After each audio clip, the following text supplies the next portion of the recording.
సహోదరులారా, రోమాపత్రిక 4వ అధ్యాయము 25వ వచనం. ఆయన మన అపరాధముల నిమిత్తము అప్పగింపబడి మనము నీతిమంతులముగా తీర్చబడుటకై లేపబడెను.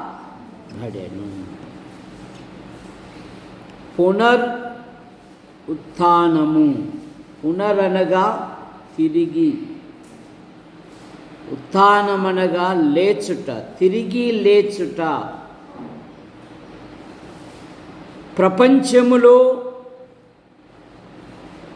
ప్రపంచము పుట్టినది మొదలుకొని నేటి వరకు రాజులు, చక్రవర్తులు, నియంతలు, ఋషులు, మునులు, అనేకమైన మేధావులు ఉన్న ఈ దేశములో, ప్రపంచములో వారందరూ సమాధి రాళ్ళ కింద నిద్రపోతూ ఉన్నారు. ద గ్రేట్ అశోక భారతదేశంలో ఎన్నో గొప్ప సేవలు చేసిన ఆయన. రోడ్లు వేయించాడు, రోడ్ల పక్కన చెట్లను నాటించాడు. గౌతమ బుద్ధుడు బుద్ధిజం ఇలాగ ఏమేమో చేశారు. వారందరూ ఇప్పుడు రాళ్ళ కింద నిద్రపోతూ ఉన్నారు.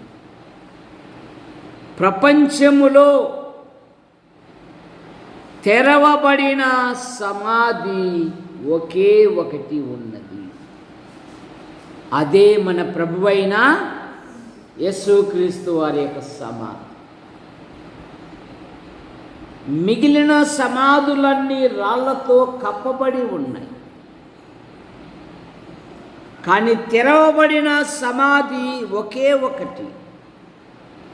ఎందుకు? ఇందాకే పాట పాడినాం. తాను చెప్పిన విధముగా ఆయన మరలా 3వ దినమున లేచి ఉన్నాడు. ఎందుకు లేచి ఉన్నాడు? యేసు ప్రభు యొక్క ఉద్దేశమేమి? ఇప్పుడే 2 మాటల్లో మనకు తేలిపోయింది. ఒకటి, మన అపరాధముల నిమిత్తము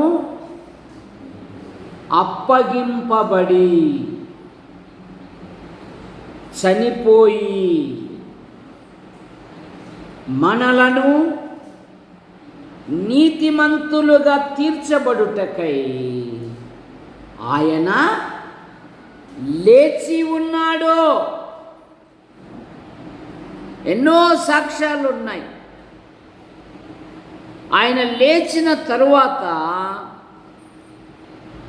40 దినాలు తన్ను తాను అగపరుచుకున్నాడు. కనుక యేసుక్రీస్తు యొక్క మరణ పునరుత్థానము ఒక పుక్కెడి గాథ వంటిది కాదు. అది యథార్థమైన సంఘటన. చైనాలో ఒక సభ, నిండు సభలో ఒక నాస్తికుడు దేవుడు ఉన్నాడని నిరూపించగలరా అని ప్రశ్నించాడు ఆ సభలో వారికి అందరికీ.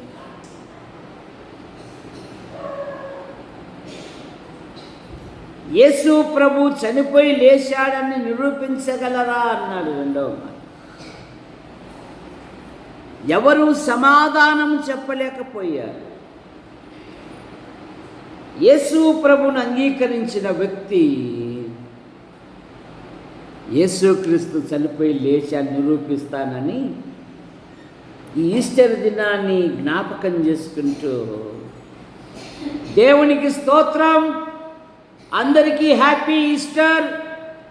ఆయన మన పాపముల నిమిత్తం అప్పగింపబడి మనలను నీతిమంతులుగా తీర్చుటకై లేపబడెను. దేవునికి స్తోత్రం. అల్లేలి అనలకల్లే ఆ ప్రాణాంగమంతా తప్పట్లతో పులకించిపోయింది.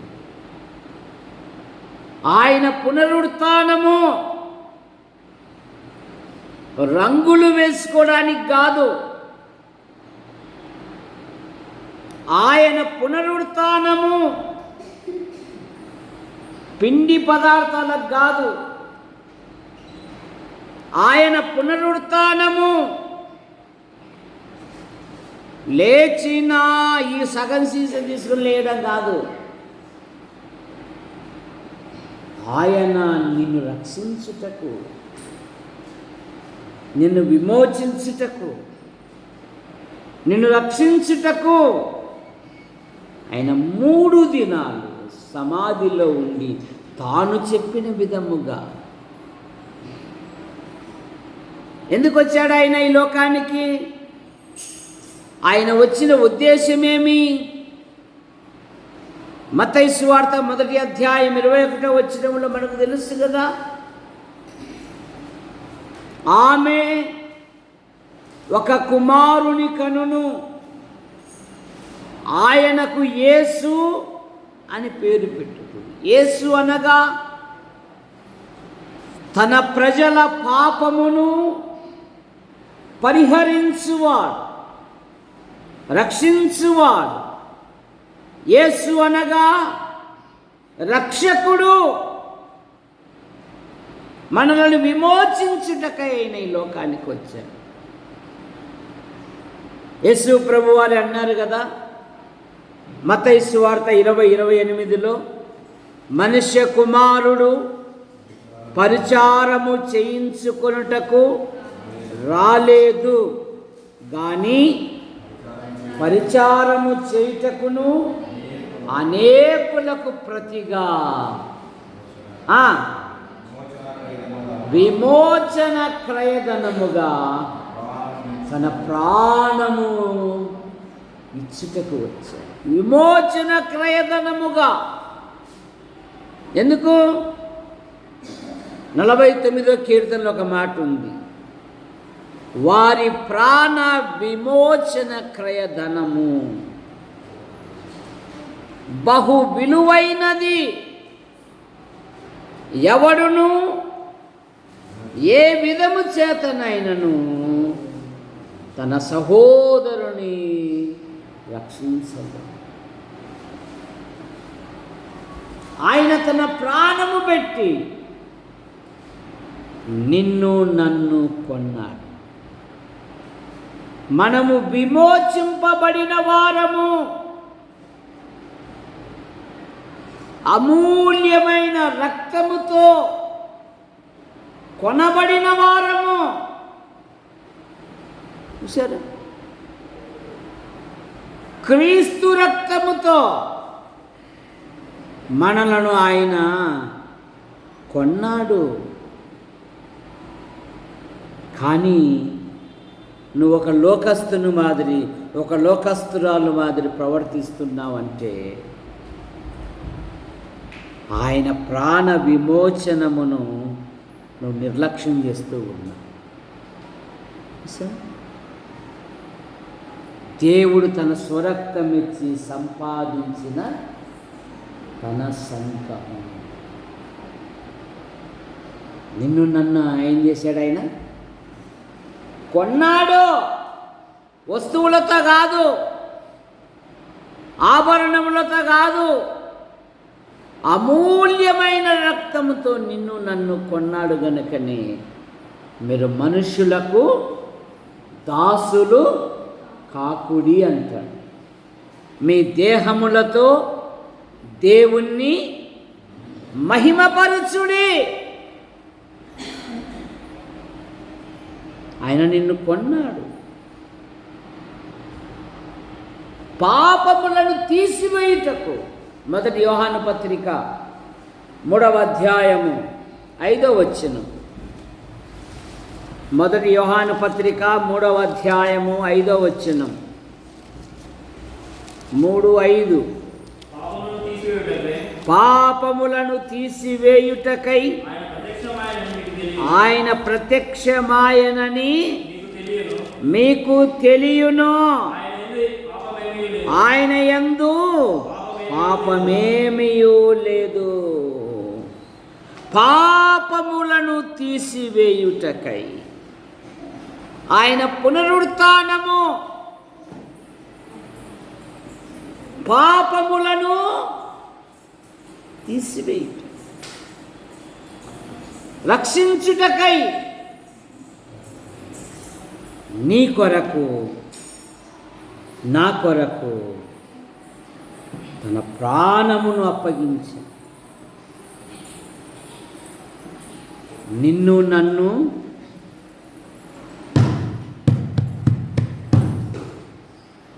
ధనవంతులుగా చేయుట. మీరు మన ప్రభువైన యేసుక్రీస్తు కృపను ఎరుగుదురా.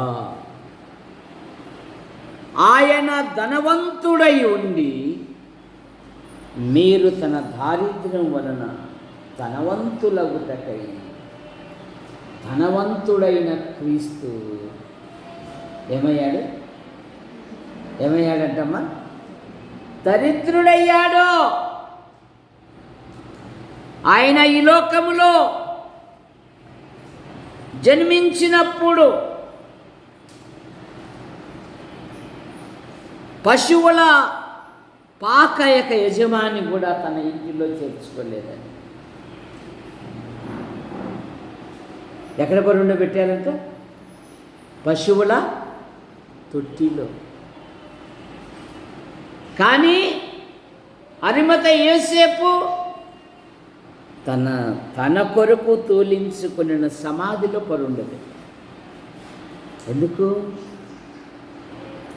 యేసు ప్రభు యొక్క శిష్యుడు గనుక, యేసు ప్రభు యొక్క అమూల్యత తెలుసు గనుక ప్రాణము తెగించి వెళ్ళాడు. నక్కలకు బొరియలున్నాయి, గుంట నక్కలకు బొరియలున్నాయి, పక్షులకు గూళ్ళున్నాయి. ఆయన తలవాల్చుటకు కూడా స్థలం లేదు. అడిగాడు ఒకడు, బోధకుడా నువ్వెక్కడ కాపురం ఉన్నావు, వచ్చి చూడు అన్నాడు. యోహాను సువార్త 7వ అధ్యాయములో అంతటా ఎవరిళ్ళకు వారు వెళ్ళిది కానీ యేసు ఒలీవ కొండకు మా ఇంటికి రాని ఒకరు కూడా పిలిచలేదండి. సరే, ప్రసంగమే భలే చెప్పారండి. అసలు ఈరోజు పరలోకపు దేవుడే మాట్లాడినట్టు ఉందండి అని అంటున్నారే కానీ నువ్వెక్కడున్నావు, ఈరోజు మాతో కలిసి మా ఇంట్లో ఉండు అనలేదు రక్షకుడు. ఆ చిన్న నావలు అట్లా తలవాల్చాడో లేదు. ఏం చేశారు? చిన్న నావల్లో నిద్రపోతుంటే ఏం చేశారు? ఏం చేయలేదు. అది బోధకుడా నశించిపోతున్నాము, మీకు ఏదోలే రెస్ట్ తీసుకున్నాళ్ళే అని అనుకున్నారా?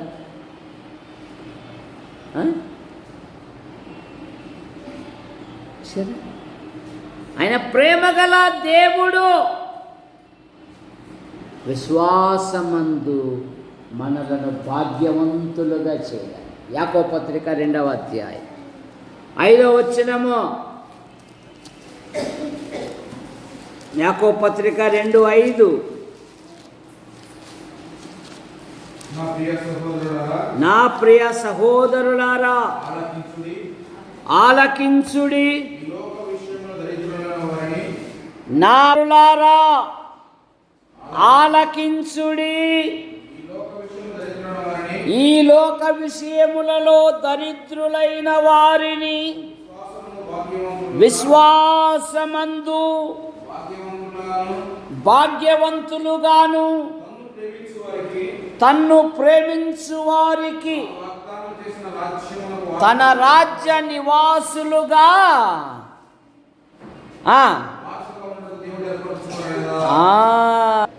తాను ప్రేమించిన రాజ్యమునకు రాజ్య నివాసులుగా చేసి పరిశుద్ధుల స్వాస్థ్యంలో ఉన్నాం మనము. ఏముంది ఈ దేవుణ్ణి నమ్ముకుంటే మనకి ఏం రాలేదు, అన్నీ పోతానే ఉన్నాయి. అక్రమంగా జీవించేటప్పుడు అన్నీ ఉండేటివి. ఈ దేవుని ప్రేమించినాక ఏమక్క బీరువాలన్నీ ఖాళీ అయిపోతున్నాయి అక్క. ఇక్కడ ఖాళీ కావచ్చు, అక్కడ నిండార్లుగా ఆయన నింపుతారు.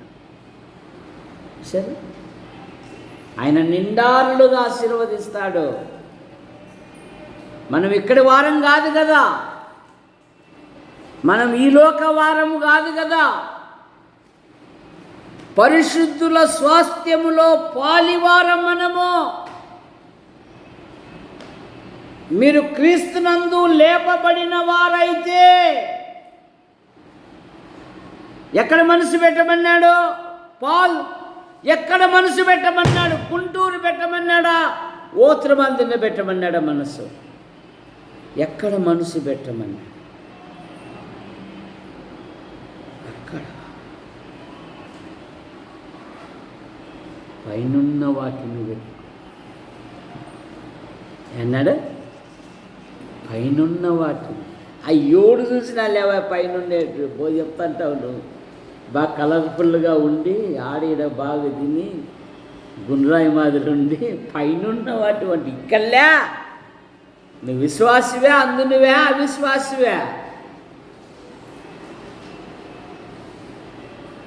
పైనున్న వాటి మీద మనస్సు మన కేంద్రం. భూ సంబంధమైన వాటి మీద కాదు. చాలామంది భూ సంబంధమైన వాటి మీద మనసు పెట్టుకుని ఇదే లోకములే అనుకుంటున్నారు.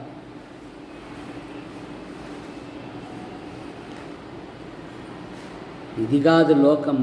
మన లోకము పరలోకము. మనము యేసుక్రీస్తు వారము. ఆయన మరణ పునరుత్థానము ద్వారా మనకు నెమ్మదిచ్చాడు. తత్తరపడం విశ్వాసి. ప్రతి శ్రమలో, ప్రతి బాధలో, ప్రతి ఇరుకులో, ప్రతి ఇబ్బందిలో ధైర్యముగా విశ్వాసి ముందుకు సాగుతాడే తప్ప ఆందోళన పడడు. ఎందుకంటే అతనికి దేవుని యొక్క గొప్ప కాపుదల తోడుగా ఉంటుంది. ఫిలిప్పీ పత్రిక 4:7 సమస్త జ్ఞానమునకు మించిన దేవుని సమాధానం యేసు క్రీస్తు వలన మీ హృదయములకును మీ తలంపులకును కావాలి. సరే, పిల్లప్పుడు కొట్లాడుతుంటే మా పెద్దన్న మాట అనేవాడు, గప్పు పట్టుకోరా. ఆ మోటు మాట ఏంటంటే నిరీక్షణగా ఉండురా, మనకు రాదా సమయము, కొంచెం గప్పు పట్టుకో, కొంత ఓర్పుగా ఉండు, మనకు వస్తుంది లేరా. అట్లా కాదన్న, బా నువ్వు చెప్పిన మాట నేను ఎవరు గప్పు పట్టురా. నిరీక్షణ దానికి గొప్ప బహుమానం కలుగుతుందంట. ఎబ్రీ పత్రిక 10వ అధ్యాయం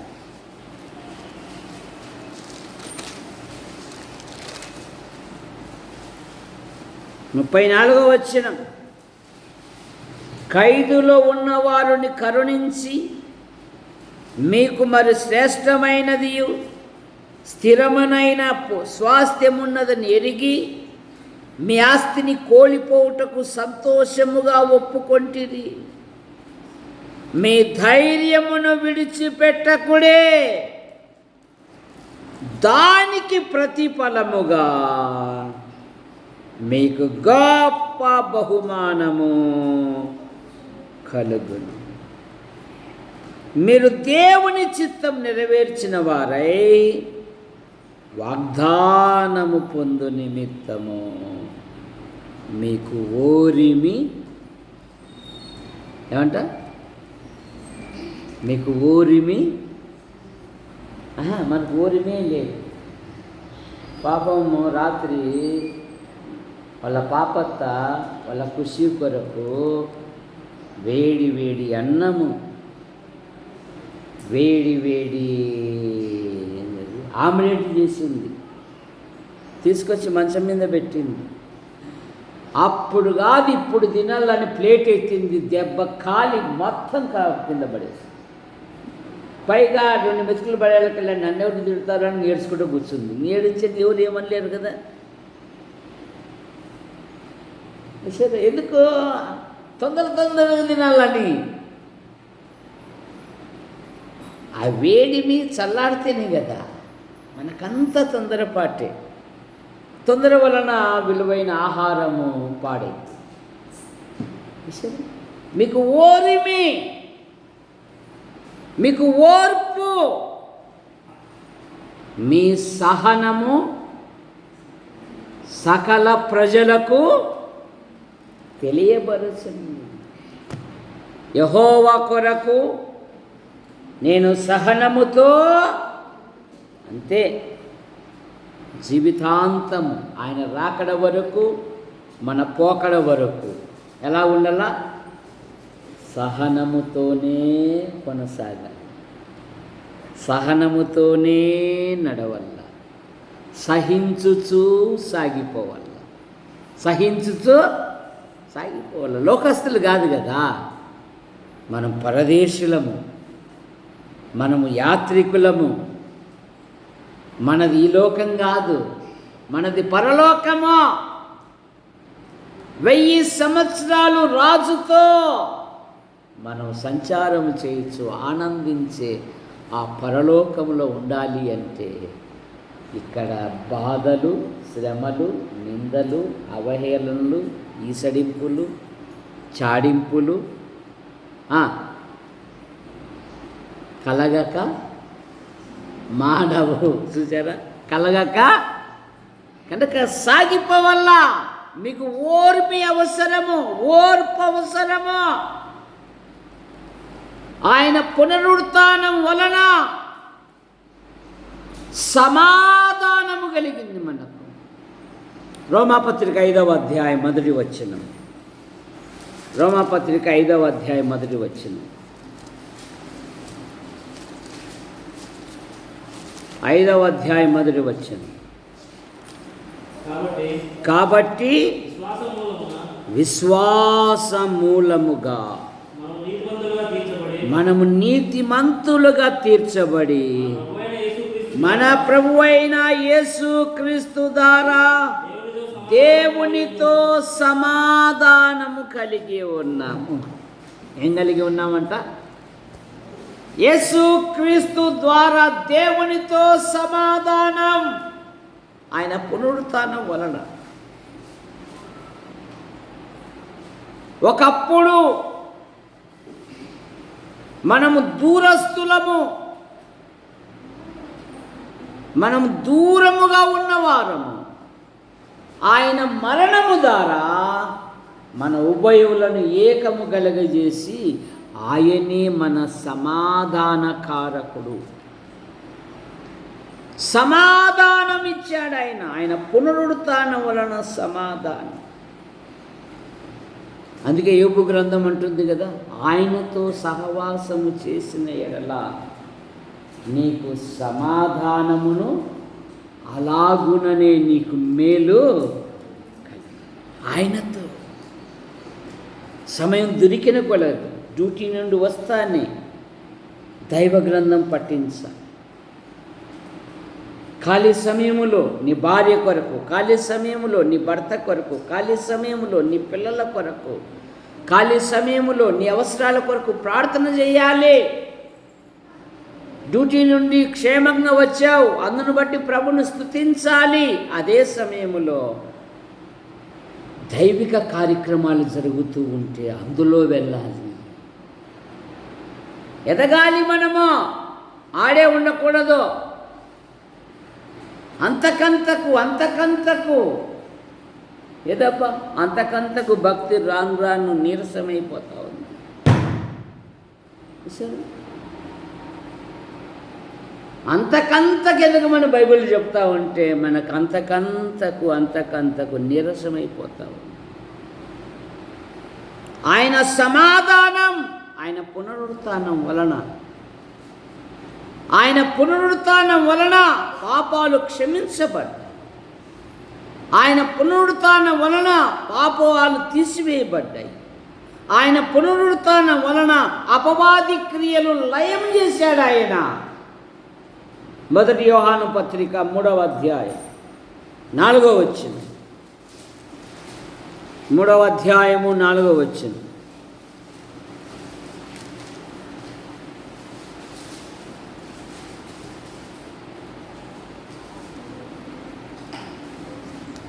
చదవండి.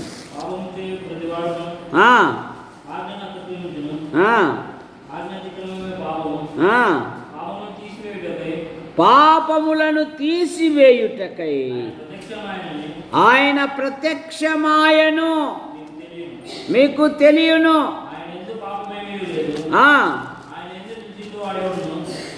నేను వస్తుంది 3వ అధ్యాయములో అపవాది క్రియలు లయము చేయుటకై ఆయన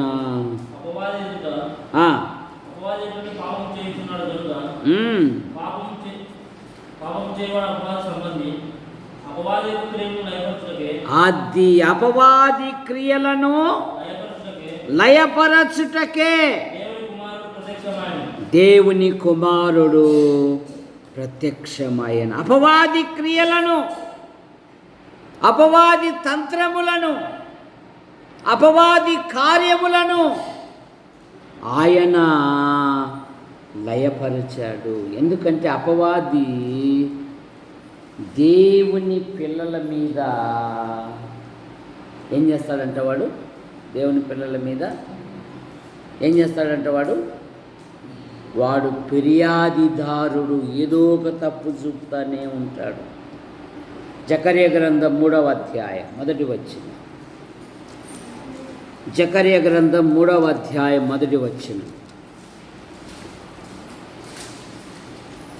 యెహోవా దూత ఎదుట ప్రధాన యాజకుడైన యెహోషువ నిలవబడుటయు, సాతాను ఫిర్యాది అయి అతని కుడి పార్శ్వమున నిలుచుండుట నాకు కనబడెను.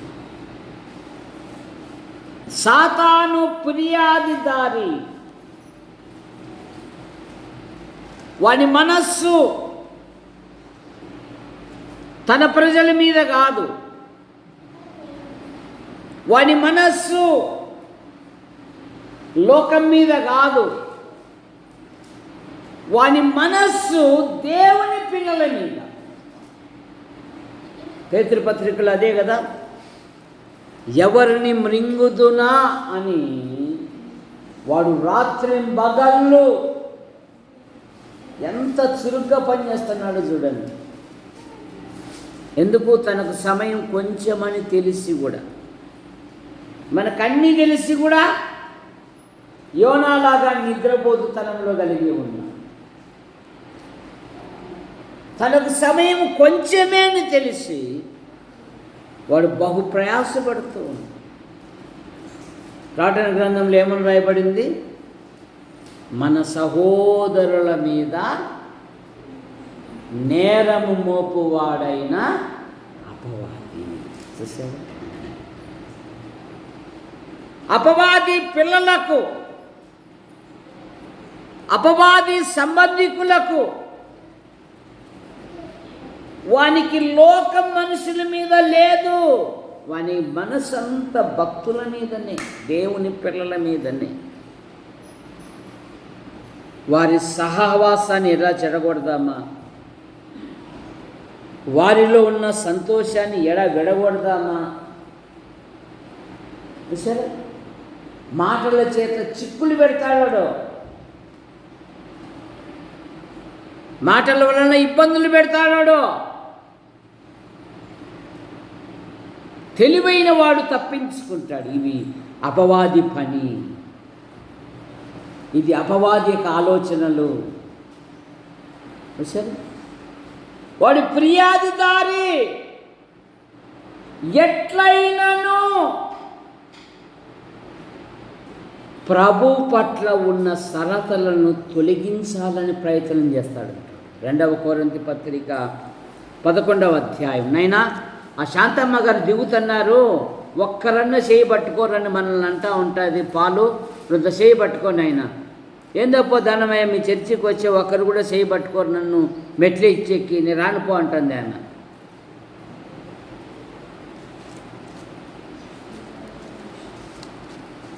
ఆ 11వ అధ్యాయం, 2 కొరింథీ పత్రిక 11వ అధ్యాయం.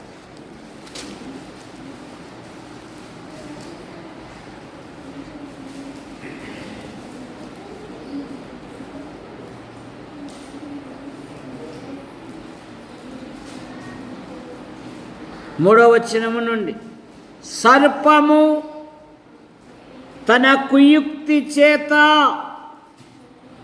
అవ్వను మోసపరచినట్లు మీ మనస్సులను చెరపబడి క్రీస్తు ఎడలలో ఉన్న సరళత నుండి పవిత్రత నుండి ఎట్లయినను తొలగిపోనేమో అని భయపడుచున్నాను. మీ యొక్క ఆధ్యాత్మిక జీవితాన్ని, పరిశుద్ధుల పట్ల మీకున్న సహవాసాన్ని ఎట్లయినను తొలగించడానికి వాడు ఏవేవో అడ్డదారులు చూపుతూ ఉంటాడు, ఏవేవో సందర్భాలు సమయాలు చూపుతూ ఉంటాడు. కానీ యేసుక్రీస్తు వారు ఈ లోకములో ఉన్నప్పుడే తన ప్రజలను ఆయన ధైర్యపరిచాడు. ఎలాగ ధైర్యపరిచాడు? పాముల వలె వివేకమును, పావురం వలె నిష్కపటము కలిగి ఉండాలి. జాగ్రత్త, ఎట్లయినానో జాగ్రత్త. సాలీడుకు దాని పైన 8 కన్నులు ఉంటాయంట. మనము నిలువెల్లా కన్నులు పెట్టుకొని బతకల్లా ఈ దినాలలో. ఎక్కడ ఏ విధమైన ప్రమాదాలు వస్తాయో, సమస్యలు వస్తాయో చెప్పలేం.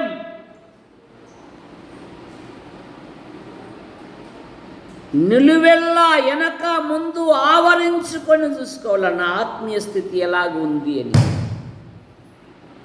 ఇది నిజమైన నా ఆత్మీయ స్థితే అని ప్రతి ఒక్కడు తను తాను పరిశీలించుకోవాలంట. బైబిల్ చెప్తుంది కదా, ప్రభువులలో పాలు పొందేటప్పుడు ప్రతివాడు నేను ఏకుడనా ఏగురాలను కానా. సరే, ఎటు పడితే అటు కాదు, ప్రతివాడు తన్ను తాను. ఎందుకంటే ఈ లోకంలో ఉన్నాం, బలహీనతలు సహజం కదా అని ఇంకా అసహజాన్ని దిగుతానకూడదు. అమ్మో, యోసేపులాగా భయము కలిగి ఉండాలి. అదృశ్యుడైన దేవుడు నన్ను చూస్తున్నాడు. సరే, నేను ఒక నిబంధన చేసుకున్నాను. దానియేలు అన్నాడు, రాజభోజనం నాకు అక్కర్లేదు అన్నాడు. నా దేవుడు పరిశుద్ధుడు, నా సమస్త ప్రవర్తన యందు నేనేం కలిగి ఉండాలంటే పరిశుద్ధత కలిగి, ఆయన పునరుత్థానము ద్వారా ఎక్కడ కూర్చోబెట్టాడు ఆయన మనల్ని? ఇప్పుడు ఎఫెసీ పత్రిక 2వ అధ్యాయం 7వ వచనం, 2వ అధ్యాయము 7వ వచనం 2:7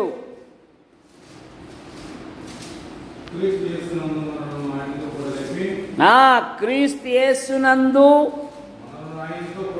మనలను ఆయనతో కూడా లేపి పరలోకమందు ఆయనతో కూడా దేవుని కుడిపార్శ్వమున ఎక్కడ కూర్చోబెట్టాడంట? దేవుని కుడిపార్శ్వమున కూర్చుండబెట్టాను. ఈయన సంగతుల మీద మనసు పెట్టుకోకుండా రంగు చల్లుకోవడము, కొత్త బట్టలు తెచ్చుకోవడము, కొత్త వంటలు చేసుకోవడము, దీనికి కాదు ఈస్టరు. ప్రభు నమ్మకమునుపు పెంట కుప్పల మీద ఉన్న నన్ను నా కొరకు ఆయన ప్రాణమిచ్చి దేవునితో సమాధానపరిచి పరలోకమందు దేవుని కుడిపార్శ్వమున కూర్చుండబెట్టాడండి. అదే నిజమైన ఈస్టర్ అంటే. ఎఫెసు పత్రిక లేఖ వస్తాం 2వ అధ్యాయంలోనే. ఎఫెసు పత్రిక 2వ అధ్యాయం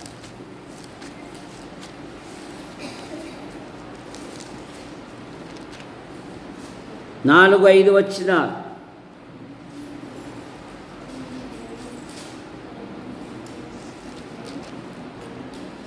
దేవుడు కరుణా సంపన్నుడై ఉండి మనము మన అపరాధముల చేతను చచ్చిన వారమై ఉన్నప్పుడు సహితము మన ఎడల చూపిన తన మహాప్రేమ చేత మనలను క్రీస్తుతో కూడా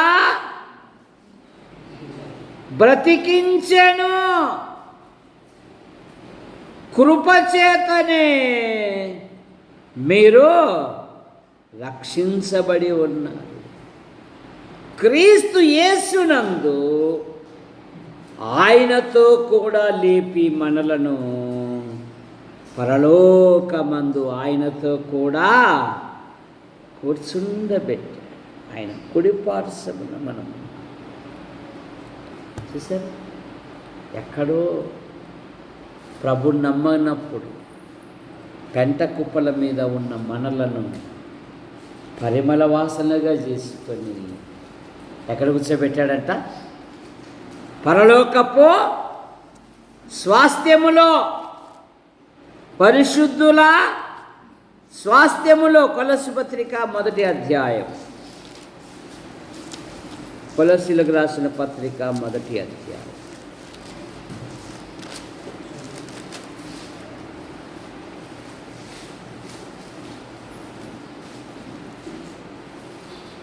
తొమ్మిది 10 వచనాలలో చివరి భాగములో ఆయన మహిమాశక్తిని బట్టి సంపూర్ణ బలముతో బయలుపరచబడనని తేజోవాసులైన పరిశుద్ధుల స్వాస్థ్యములో పాలివారమగుట మనలను పాత్రులుగా చేసిన తండ్రి అయిన దేవునికి కృతజ్ఞతాస్తుతులు చెల్లింపవలనని దేవుణ్ణి బతిమాలుచున్నాను. పరిశుద్ధుల స్వాస్థ్యములో పాలివారగుటకు ఆయన మరణించి తిరిగి లేచాడు. దేవుని కుడిపార్శ్వమున కూర్చోబెట్టాడు. దేవునితో సమాధానపరిచాడు. ఆయనతో కలిసి మనం 1000 ఏళ్ళు పరలోకములో ఏలుదము. కనుక మన ఆధ్యాత్మిక జీవితములో ఆయన మనలను కొలస్సీ పత్రిక, ఎఫెసు పత్రిక 3వ అధ్యాయములో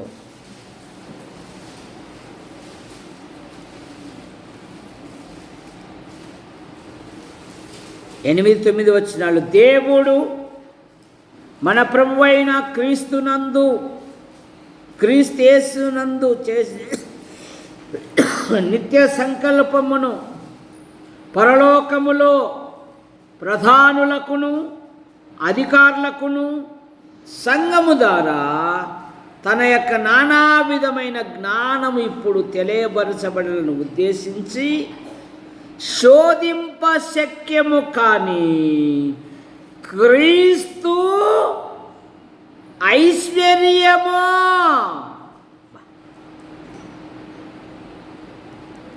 మానవునికి చూసారా, ఒక డాబా, ఒక కారు, కాస్త పొలం ఉండేల కల్లా ఇంకా పట్టుకోలేం. మానవుని పట్టుకోలేం మనం. కానీ ఇక్కడ ఏమంట, ఎవరి స్వాస్థ్యమంట? క్రీస్తు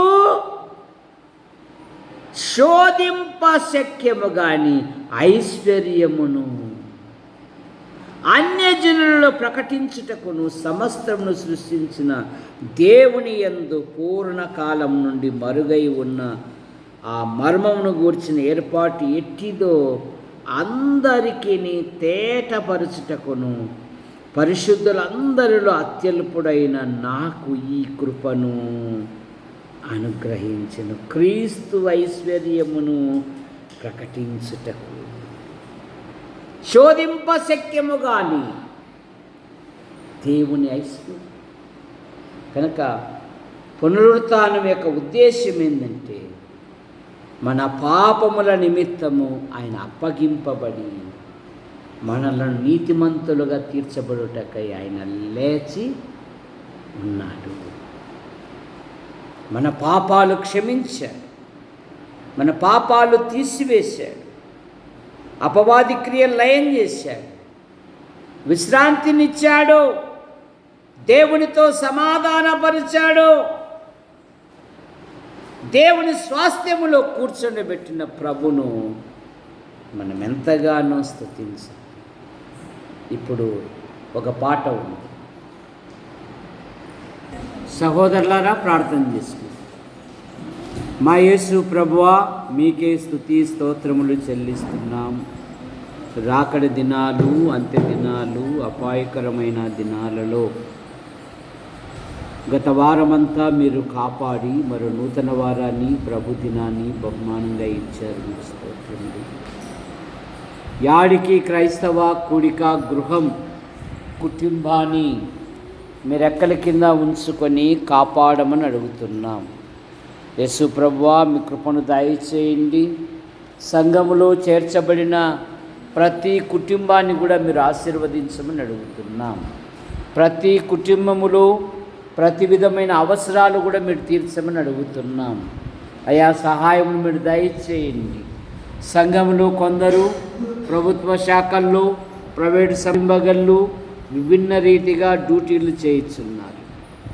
వారి వృత్తులలో, అనుదిన ప్రయాణములో అధికారుల అనధికారుల మధ్య మీ కృపాక్షేమాలు ఉంచి ఉన్నతమైన పదవులు దయచేయండి.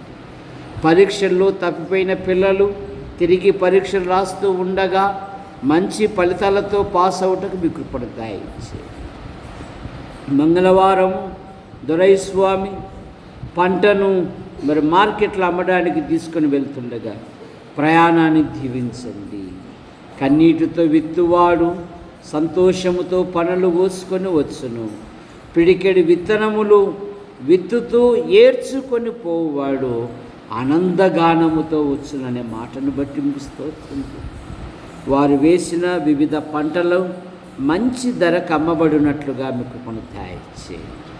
పాలు కూడా గుంటూరు వెళ్తుండగా మీ కృపను దయచేయండి. యేసు ప్రభువా, కళాశాల మొదలుకొని నర్సరీ వరకు చదువుతున్న విద్యార్థులను దీవించండి. సెలవు దినాలలో వారు ఎక్కడికి వెళ్ళినను మీ రెక్కల కింద ఉంచుకొని కాపాడమని అడుగుతున్నాం. యేసు ప్రభువా, మీకు వందనాలు చెల్లిస్తున్నాను. నేను సహాయమును మీరు దయచేయండి తండ్రి. మీ కృపను అనుగ్రహించండి తండ్రి.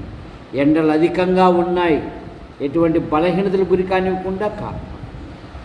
డేవిడ్, ఆయన భార్య, వారి కుమార్తెను బట్టి మీకు స్తోత్రం. ఈ పండుగ దినాలలో సంతోషించి తిరిగి ఉద్యోగం నిమిత్తమై హిందూపురం వెళ్తుండగా వారి ప్రయాణాలు దీవించండి. అధికారులు అనధికారుల మధ్య మీ కృపాక్షేమాలు ఇచ్చి కాపాడండి. తన వృత్తిలో ఉన్నతమైన పదవులు దయచేయండి. మరో సంతానం కొరకు ఎదురు చూస్తూ ఉన్నారు, మీ కృపను దయచేయండి. కుమార్తె మీ దయందును మనుషుల దయందును వయసులో జ్ఞానములో విద్యలో ఎదుగుటకు మీ కృపను దయచేయండి. యేసు ప్రభువా, సంఘములో పిల్లలు ఉన్నతమైన చదువులు చదివి మరి ఉద్యోగాల కొరకు వివాహాల కొరకు ఎదురు చూస్తూ ఉన్నారు. వారి హృదయ కోరికలు నెరవేర్చండి. ఈ స్థలమంతయు అనేక ఆత్మల చేత నింపబడినట్లుగా మీ కృపను దయచేయండి. ఈ వారములో జరగబోయే ప్రతి కార్యక్రమాన్ని మీరు ఆశీర్వదించమని అడుగుతాం. యేసు ప్రభువా, మీకు వందనాలు చెల్లిస్తున్నాం. నైనా సహాయమును మీరు దయచేయండి. ప్రభువా నైనా స్థానిక సంఘాలను బలపరచండి తండ్రి. గుంటూరు, కర్నూలు, నంద్యాల, యాడికి, కొండూరు, కోనసీల, చాపరాల సంఘాలను బలపరచండి. కట్టుపల్లి యోహానంకుల రాజాబాయి అంటే మీ పిలుపు తీసుకుని వారి కుమారులు, వారి భార్యలు, వారి సంతానం, వారి కుమార్తెలు, వారి భర్తలు, వారి సంతానం, శ్రీరామూర్తి గారు కుమార్తెలు, కుమారుని మీరు దీవించమని అడుగుతున్నాం. యేసు ప్రభువా, సంఘ పెద్దలను మీరు దీవించండి. నైనా సంఘము దినదినము క్షేమాభివృద్ధి చెందుటకు మీ కృపను దయచేయండి. కొందరు రాలేకపోయారు, మరొక తరుణమును దయచేయండి. మా యాడికి మండలమును మీరు ఆశీర్వదించండి. మా మండలములో ఉంటున్న ఆసుపత్రి, MRO, MDO, panchayat, police station, మా మండల నాయకులను అధికారులను దీవించండి. మా తాడపత్రి నియోజకవర్గం నాయకులను అధికారులను దీవించండి. మా జిల్లా కలెక్టర్ గారిని, నాయకులను అధికారులను దీవించండి. మా తెలుగు రాష్ట్రాల ముఖ్యమంత్రులను, గవర్నర్లను దీవించండి. మా భారతదేశం కొరకే మేము ప్రార్థిస్తున్నాం. ప్రధానమంత్రి గారిని, రాష్ట్రపతి గారిని, దేశ సరిహద్దులను, సైనిక పటాలమును దీవించండి. మా మండలము నుండి, మా ప్రజల నుండి ఉద్యోగము కొరకు, ఉపాధి కొరకు, ఉన్నతమైన చదువు కొరకు వెలుపల ఉంటున్న ప్రతి కుటుంబాన్ని, ప్రతి యవనస్తుని, యవనరాలను మీరు రెక్కల కింద ఉంచుకొని మీరు కాపాడండి. ఈ వారంలో జరగబోయే ప్రతి కార్యక్రమంలో మీరు మహిమ పొందమని అడుగుతున్నాం. యేసు ప్రభువా, మీకు వందనాలు చెల్లిస్తున్నాం. ఈ ఎండల వలన ఎవరు ఏ విధమైన బలహీనతలు గురి కానివ్వకుండా మీరు కాపాడండి. వృద్ధాప్యంలో ఉంటున్న మరి ఇసాక్ యొక్క జేజుని మీరు దీవించండి. పెద్దరా తల్లిని దీవించండి. దేవదాస్ తల్లిని దీవించండి. నైనా వృద్ధులు, వృద్ధురాలు ఎవరైనా ఉంటే వారిని మీరు ముట్టి స్వస్థపరచండి. పుట్లూరు శాంతమ్మ గారికి కంటి ఆపరేషన్ అయింది, చక్కగా చూసటకు మీ కృపను దయచేయండి. నందిపాడు ఆలిసమ్మ, ఆమెకుంటున్న ప్రతి బలహీనత మీరు ముట్టి స్వస్థపరచండి. అయ్యా, సంఘము దినదినము క్షేమాభివృద్ధి చెందుటకు మీ కృపను దయచేయండి. ముఖ్యంగా వెన్సెంట్ కొరకే మేము ప్రార్థిస్తున్నాం. ఆయనకుంటున్న ప్రతి గాయాన్ని మీరు ముట్టి స్వస్థపరచండి. పూర్ణారోగ్యం, పూర్ణ స్వస్థత దయచేయండి. కొందరు జీతాలు రాక ఇబ్బందులకు గురవుతున్నారు, కనికరించండి. అద్భుతమైన సహాయం దయచేయండి. నైనా యూట్యూబ్ ద్వారా వీక్షిస్తున్న ప్రతి వారిని దీవించండి.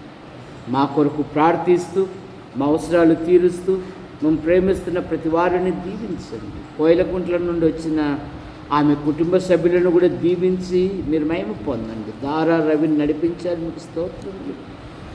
ఎటువంటి బలహీనతలు గురి కానివ్వకుండా కాపాడండి. యేసు ప్రభువా, ఈ సంఘములో చేర్చబడిన ప్రతి వారు ఎక్కడ ఉండినను నీకు మహిమకరంగా జీవించటకు మీ కృపను దయచేయండి. ఆశీర్వదించు హస్తాలకు అప్పచెప్పుకుంటూ మా కొరకు ప్రార్థిస్తూ, మా అవసరాలు తీరుస్తూ, మమ్మల్ని ప్రోత్సహిస్తున్న ప్రతి వారిని దీవించండి. యేసు ప్రభు నామములో ప్రార్థిస్తున్నాం తండ్రి, ఆమేన్. అందరికీ వందనాలు.